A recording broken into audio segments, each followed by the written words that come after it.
warahmatullahi wabarakatuh. Ini dari mahasiswa Universitas Muhammadiyah Profesor Dr. Hamka. Kami dari program studi PGSD ingin memenuhi tugas mata kuliah bimbingan anak berkebutuhan khusus, yaitu untuk mewawancarai salah satu anak berkebutuhan khusus yang mengalami kesulitan dalam belajar. Sebelumnya kami ingin memperkenalkan diri terlebih dahulu. Nama saya sendiri yaitu Nisa Azkia. Nama saya Novia Oktaviani. Nama saya Alvina Fajrianti. Sebelumnya kami mohon izin untuk mewawancarai Ibu dengan beberapa pertanyaan. Apakah Ibu bersedia untuk diwawancarai dan memperkenalkan Ibu dan anak Ibu kepada kami? Siap, bersedia. Saya Tina dan anak saya Aisyah Ayudia Inara, usia 7 tahun. Anak Ibu mulai mengalami gangguan ini. Kalau untuk mengalami gangguan ini mungkin dikatakan dari hamil, cuman terdeteksinya ini setelah dia lahir dan di usia 1 tahun. Cuman karena terlalu panjang prosesnya untuk mengetahui penyakitnya ini, ada beberapa rujukan rumah sakit agar bisa mengetahui penyakitnya. Dan sudah beberapa rumah sakit dirujuk dan terdeteksinya itu di Rumah Sakit Cipto dengan keadaan penyakit hipokondroplasia atau kekurangan sel hormon tulang. Jadi anak saya divonis kena hipokondroplasia dari usia beranjak 1 tahun. Mungkin kesalahan ada di usia hamil, tapi karena saya belum tahu dan belum mengetahui penyebabnya, dan di saat hamil itu saya juga kurang tahu kalau bahwa saya hamil. Saya mengkonsumsi obat-obat vitamin seperti Hemaponsel, Hemaviton, terus jamu-jamuan atau minuman-minuman yang untuk kesehatan. Tapi setelah mengetahui kehamilan saya itu ternyata sudah menanjak 4-5 bulan. Akhirnya dokter memvonis bisa juga dari konsumsi waktu saya hamil. Tapi karena ini penyakitnya langka, kita di sini dikaitkan dengan keturunan atau secara gen. Ternyata dari keturunan dan secara gen itu nggak ada masalah. Masalahnya hanya di saat saya lagi hamil. Karena ketidaktahuan tersebut. Iya. Jadinya anak saya kena penyakit seperti itu. Sebenarnya sih penyakit itu mungkin kalau untuk sekarang ini dibilang penyakit kate atau kayak pucuk baba. Tapi penyakit itu nggak mendekati seperti itu. Penyakit ini bisa disembuhkan dengan menjalani terapi di rumah sakit atau terapi sendiri seperti renang untuk menaikkan tinggi badannya seperti anak normal.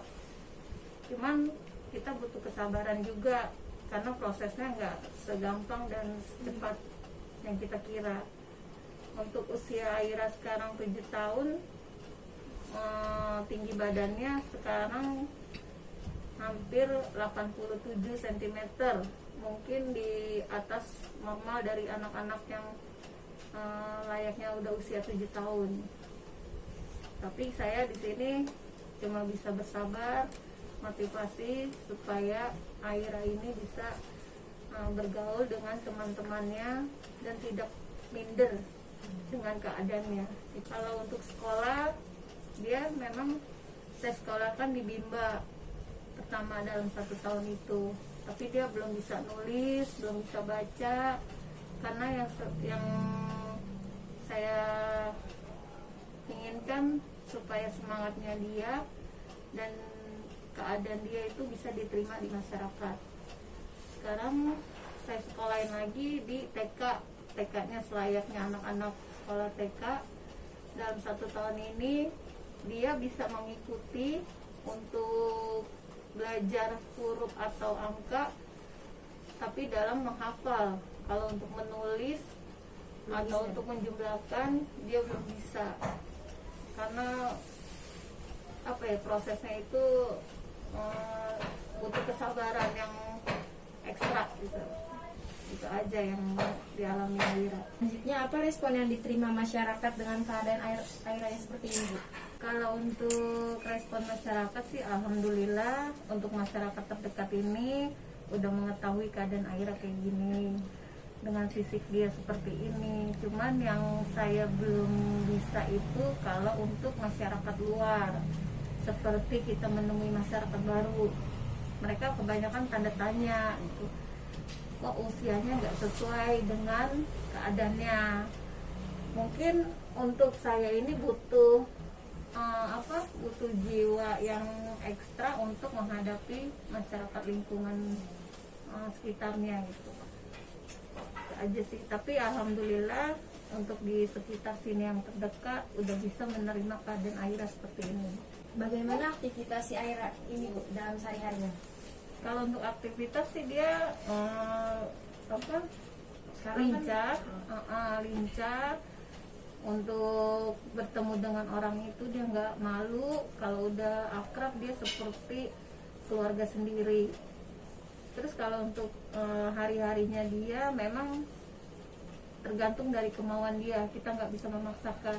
Apa yang dia mau itu, apa yang dia anggap itu baik, dia jalanin. Tapi kalau kita harus memaksakan kehendaknya dia, kita nggak bisa. Karena yang saya pikirkan, jangan sampai mental dia terganggu dengan larangan-larangan dari orang tua yang mungkin keinginan dia untuk berbuat gitu. Tetap saya ngasih kebebasan ke dia untuk bermain. Kadang sampai mainnya jauh pun saya juga sempat kemana ini anak kan, tapi alhamdulillah dia bisa pulang sendiri, bisa pulang sendiri. Paling yang kalau dia diajak sama temennya paling jauh banget ke taman gini, Taman Air Petra, sama jajan-jajan yang ya paling jauh kurang lebih ya sekitar 20 meteran. Cuman rasa khawatir sih tetap ada gitu. Tapi aktif sih anaknya sehari-harinya. Selanjutnya, bagaimana kondisi ekonomi keluarga saat ini?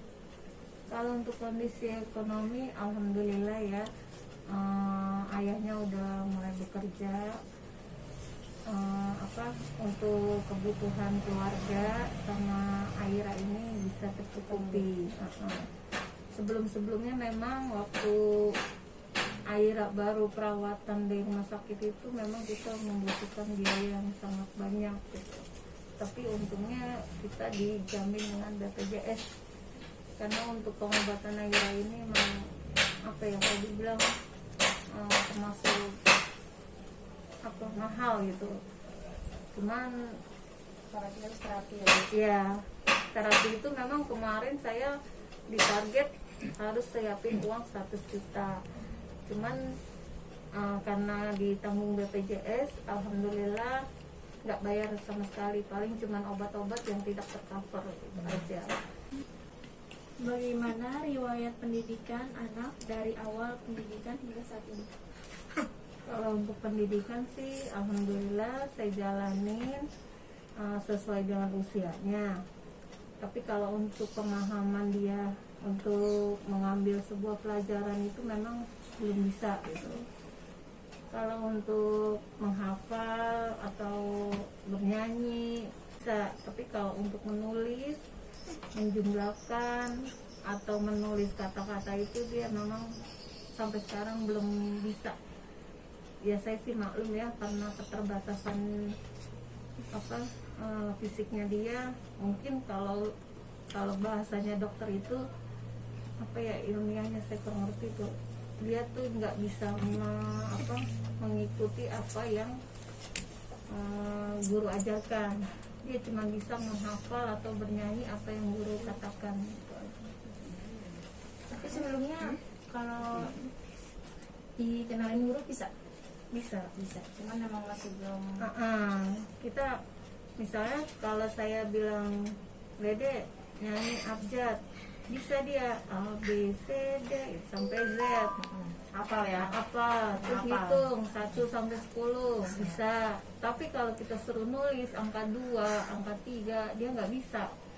Begitupun kayak huruf A B C itu dia nggak bisa. Kalau kita tunjuk pun nggak bisa. Nggak bisa. Jadi kita harus ngebantu dia pakai garis-garis huruf untuk menyambungkan. Baru bisa.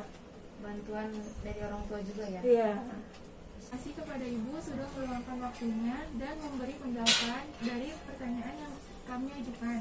Kami mohon maaf jika ada kesalahan dalam bertanya. Sekali lagi kami mengucapkan terima kasih. Banyak ya Bu. Iya, sama-sama. Itu aja yang bisa saya sampaikan. Kurang lebihnya saya juga minta maaf kalau penjelasan saya kurang detail atau kurang paham. Terima kasih sebelumnya.